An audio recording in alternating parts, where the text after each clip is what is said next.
Acting എന്ന് പറയുന്നത് നമ്മുടെ ഏറ്റവും വലിയ പാഷനാണ്, നമ്മുടെ ഏറ്റവും വലിയ സ്വപ്നമാണ്, ആഗ്രഹമാണ്. പക്ഷെ ആ ആഗ്രഹത്തിലേക്ക് നമ്മൾ നടന്നെടുക്കുമ്പോഴാണ് നമുക്ക് മനസ്സിലാവുക, ഓ, എങ്ങനെ ഞാൻ സർവൈവ് ചെയ്യും, ഫിനാൻഷ്യലി എനിക്ക് എത്താൻ പറ്റുന്നില്ല, അതുകൊണ്ട് ഞാൻ സ്ട്രഗിൾ ചെയ്തുകൊണ്ടിരിക്കുന്നു, അതുകൊണ്ട് എനിക്ക് ആക്ടർ ആവാൻ പറ്റുന്നില്ല. ഫിനാൻഷ്യൽ സെക്യൂരിറ്റി ഉണ്ടാവണം. അപ്പൊ അതിന് ഉള്ള സാധ്യതകൾ എന്താണ്? വർക്ക് ചെയ്തുകൊണ്ടിരിക്കുന്ന ആക്ടേഴ്സിന് പോലും കണ്ടിന്യൂസ്ലി പ്രൊജക്റ്റുകൾ കിട്ടുക എന്നുള്ളത് ഒരു സ്ട്രഗിളാണ്, ചെറിയ കാര്യമല്ല. നോക്കൂ, എനിക്ക് 28 വയസ്സായി, ഇനി എനിക്ക് പറ്റുമോ? അപ്പൊ ഈ ഇമോഷണൽ മെച്യൂരിറ്റി ഉള്ള ആളുകൾക്ക് ക്രാഫ്റ്റ് എന്ന് പറയുന്ന ഒരു എലമെന്റ് കൂടെ, അതിന്റെ അഭിനയത്തിന്റെ ക്രാഫ്റ്റ് കൂടെ കൈപ്പിടിയിൽ ഒതുങ്ങിക്കഴിഞ്ഞാൽ ആർക്കും അഭിനേതാക്കളാവാം. നിങ്ങളുടെ ആഗ്രഹവും കയ്യിൽ വെച്ച്, അത് ഉള്ളിൽ വെച്ച് അങ്ങനെ നടക്കുവാണ്, സ്വപ്നവും കണ്ട് മാത്രം നടക്കുവാണ്.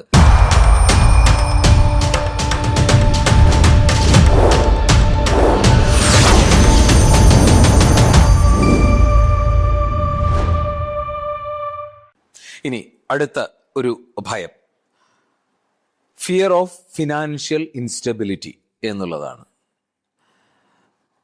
ഒരിക്കലും നമുക്ക് സുനിശ്ചിതമായിട്ടുള്ള ഒരു വരുമാനം കണ്ടിന്യൂസ്ലി തന്നുകൊണ്ടിരിക്കുന്ന ഒരു കരിയർ അല്ല ആക്ടറുടെ കരിയർ എന്ന് നമുക്കറിയാം, അല്ലേ? അത് അങ്ങനെ ഇത് ആക്ടിങ് എന്ന് പറയുന്നത് നമ്മുടെ ഏറ്റവും വലിയ പാഷനാണ്, നമ്മുടെ ഏറ്റവും വലിയ സ്വപ്നമാണ്, ആഗ്രഹമാണ്. പക്ഷെ ആ ആഗ്രഹത്തിലേക്ക് നമ്മൾ നടന്നെടുക്കുമ്പോഴാണ് നമുക്ക് മനസ്സിലാവുക, ഓ, എങ്ങനെ ഞാൻ സർവൈവ് ചെയ്യും, അല്ലേ? അതൊരു പ്രധാനപ്പെട്ട കാര്യമാണ്. ഈ ഫിനാൻഷ്യലി എനിക്ക് എത്താൻ പറ്റുന്നില്ല, അതുകൊണ്ട് ഞാൻ സ്ട്രഗിൾ ചെയ്തുകൊണ്ടിരിക്കുന്നു, അതുകൊണ്ട് എനിക്ക് ആക്ടർ ആവാൻ പറ്റുന്നില്ല എന്ന് പറയുന്ന കാര്യം ഒരിക്കലും ഒരു മിത്തല്ല, അതൊരു സത്യമാണ്, യാഥാർത്ഥ്യമാണ്. അല്ലാണ്ട് അത് നമ്മൾ ഒരു എന്തിനാടാ നീ ഇങ്ങനെ അതിന് ടെൻഷൻ അടിക്കണത്, ഞാൻ ഒരിക്കലും അങ്ങനെ പറയാറില്ല. അത്രയും ഒപ്റ്റിമിസ്റ്റിക് ആവരുത്, മനസ്സിലായില്ലേ? കാരണം അത് റിയാലിറ്റിയാണ്. ഒരാൾക്ക് നിലനിൽക്കണം, ആ നിലനിൽക്കണമെങ്കിൽ ഫിനാൻഷ്യൽ സെക്യൂരിറ്റി ഉണ്ടാവണം. അപ്പൊ അതിന് ഉള്ള സാധ്യതകൾ എന്താണ് എന്നുള്ളതാണ് ഏറ്റവും അധികം. ഇപ്പൊ ഈവൻ ഇപ്പോൾ വർക്ക് ചെയ്തുകൊണ്ടിരിക്കുന്ന ആക്ടേഴ്സിന് പോലും കണ്ടിന്യൂസ്ലി പ്രൊജക്റ്റുകൾ കിട്ടുക എന്നുള്ളത് ഒരു സ്ട്രഗിളാണ്, ചെറിയ കാര്യമല്ല. അപ്പോൾ അതിനു വേണ്ടിയിട്ട് നമ്മൾ ഏറ്റവും നല്ലതാവുക എന്നുള്ളതാണ്, ഇവിടെ നിലനിൽക്കാൻ കഴിയുന്ന ആക്ടർ ആവുക എന്നുള്ളതാണ് നമ്മൾ ചിന്തിക്കേണ്ടത്. ഈ ഇൻഡസ്ട്രിയിൽ നിലനിൽക്കാൻ കഴിയുന്ന തരത്തിലേക്ക് എൻ്റെ ടാലന്റിനെ കൂട്ടുക, അതിനുവേണ്ടി ഞാൻ പണിയെടുക്കുക എന്നുള്ളത് ഒരു ഭാഗത്ത് ചെയ്യുമ്പോൾ തന്നെ നമുക്ക് ഒരു ഫിനാൻഷ്യൽ സസ്റ്റൈനബിലിറ്റി ഉണ്ടാക്കാനുള്ള മറ്റൊരു മാർഗം എന്താണെന്ന് നോക്കണം. അതിനുള്ള നമ്മുടെ ഫീൽഡിൽ തന്നെ നിന്നുകൊണ്ട് ഈ ഇൻഡസ്ട്രിക്കുള്ളിലോ അല്ലെങ്കിൽ ഇതുമായിട്ട് ബന്ധപ്പെട്ടുകൊണ്ട് എനിക്ക് എങ്ങനെ മറ്റൊരു ഇൻകം ഏൺ ചെയ്യാനായിട്ട് കഴിയും, അത് നോക്കിയെടുക്കേണ്ടതും അതിനുവേണ്ടി ശ്രമം നടത്തേണ്ടതും ഒരു ആക്ടറുടെ പണിയാണ്. അതല്ലാതെ നോ ഞാൻ ആക്ടർ മാത്രമാണ്, അപ്പം അതുകൊണ്ട് വരട്ടെ, ചാൻസുകൾ വരട്ടെ എന്നും പറഞ്ഞ് കാത്തിരുന്ന് കഴിഞ്ഞാൽ നമ്മൾ ഫിനാൻഷ്യൽ സ്ട്രഗിളിൽ പെട്ടുകൊണ്ട് കുറച്ചു കാലം കഴിഞ്ഞാൽ ഇതിൽ നിന്ന് എല്ലാം മടങ്ങി മാനസികമായിട്ട് തകർന്നു പോകുന്ന ഒരാളായിട്ട് മാറും. അപ്പൊ അതുകൊണ്ട് നമ്മളൊരു ലോങ് ടേമിലേക്കാണ് ഇതിനെ പ്ലാൻ ചെയ്യേണ്ടത്, അതല്ലാതെ ഷോർട്ട് ടൈം ആയിട്ട് ഇപ്പോഴത്തെ കാര്യം എന്നുള്ള രീതിയിൽ അല്ല ഒരു ആക്ടർ എന്നുള്ള കരിയറിനെ നിങ്ങൾ സമീപിക്കേണ്ടത്. ഇതൊരു ലോങ് ടൈം പ്രോസസ്സാണ്. ഇന്ന് വന്ന് നാളെ എനിക്ക് വേണം എന്ന് പറയുന്ന സ്ഥലത്ത് അതല്ല. കോമ്പറ്റീഷൻ ഇവിടെ നിലനിൽക്കുന്നത് ചെറുതല്ല. അത്രയും വലിയ ഒരു കോമ്പറ്റീഷൻ്റെ ഉള്ളിലേക്ക് നിങ്ങൾക്ക് സർവൈവ് ചെയ്യാൻ സാധിക്കണമെങ്കിൽ തീർച്ചയായിട്ടും ഇത്തരം പ്ലാനുകളും കൂടെ അതിൻ്റെ പുറകിലുണ്ടാവണം. എങ്കിലേ ഈ ഫിനാൻഷ്യൽ ഫിയർ, ഫിനാൻഷ്യൽ ഇൻസ്റ്റെബിലിറ്റി എന്നുള്ള ആ ഫിയറിനെ നമുക്ക് ഓവർകം ചെയ്യാൻ പറ്റുള്ളൂ. അടുത്ത ഒരു ഭയമാണ് ഫിയർ ഓഫ് സ്റ്റാർട്ടിങ് ലേറ്റ് എന്നുള്ളത്. നോക്കൂ, എനിക്ക് 28 വയസ്സായി, ഇനി എനിക്ക് പറ്റുമോ? എനിക്ക് 35 വയസ്സായി, 40 വയസ്സായി, 50 70 ഇതെല്ലാം ഭയമാണ്. നോക്കൂ, ഞാൻ ഏജ്ഡായി, എനിക്ക് എന്ത് ചെയ്യാൻ പറ്റും ഈ സമയം? എനിക്ക് ആഗ്രഹമുണ്ട്, ഉള്ളിൽ ആഗ്രഹമുണ്ട്, പക്ഷെ എനിക്ക് തോന്നുന്നില്ല എനിക്ക് ഈ പ്രായത്തിൽ ഇനി എവിടൊക്കെയാ. ആക്ടിങ് എന്ന് പറഞ്ഞു കഴിഞ്ഞാൽ ഇമോഷണൽ മെച്യൂരിറ്റി പ്ലസ് ക്രാഫ്റ്റ്. ഇതാണ്.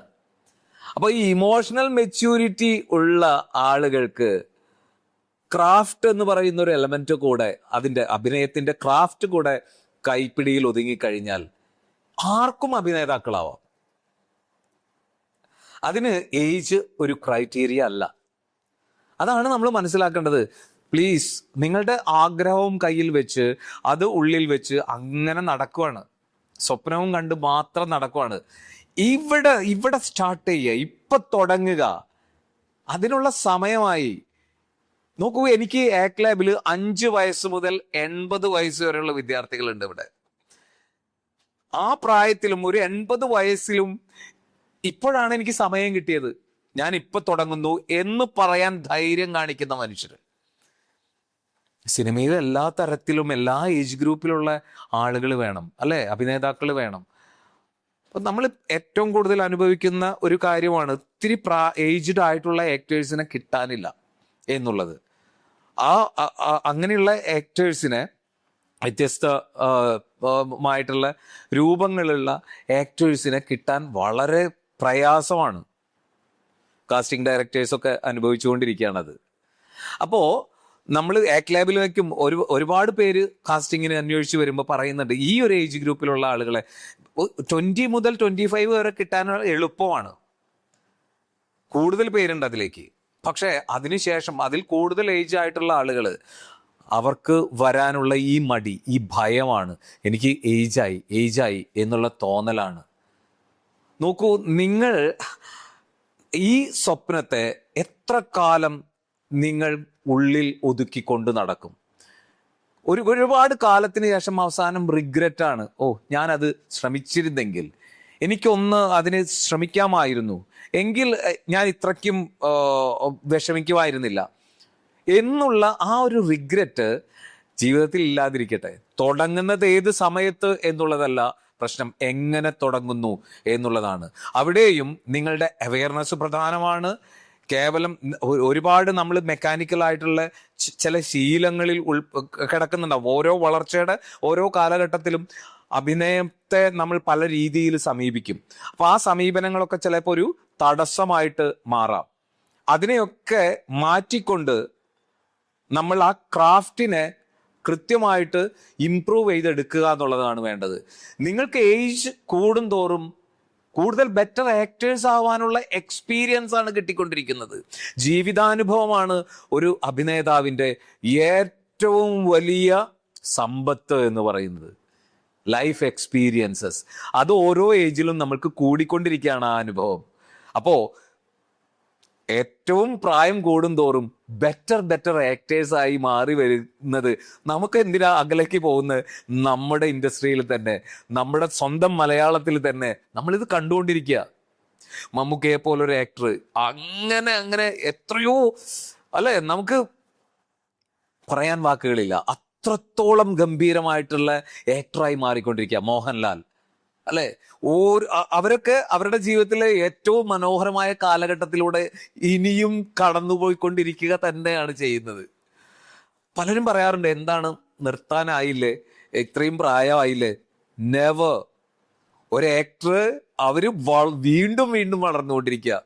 ഒപ്പം തന്നെ പഠിക്കാനുള്ള മാനസികാവസ്ഥയും കൂടെ കൊണ്ട് നടക്കുവാണ്. പുതിയ കാലത്തെ പുതിയ രീതികളെ ഒരു കൊച്ചുകുട്ടിയുടെ കൗതുകത്തോടെ പഠിക്കാനുള്ള കഴിവാണ് ഇന്നും അവരെ ഗ്രേറ്റ് ആക്ടേഴ്സ് ആയിട്ട് നിലനിർത്തുന്നത്. അപ്പോൾ ഏജ് ഒരു ക്രൈറ്റീരിയ അല്ല, ഒരിക്കലും അല്ല. അതുകൊണ്ട് ആ ഭയം ഇവിടെ അവസാനിപ്പിക്കുക, ഇപ്പൊ തുടങ്ങുക. Start now. അതാണ് അതിനുള്ള ഒരേ ഒരു മാർഗം.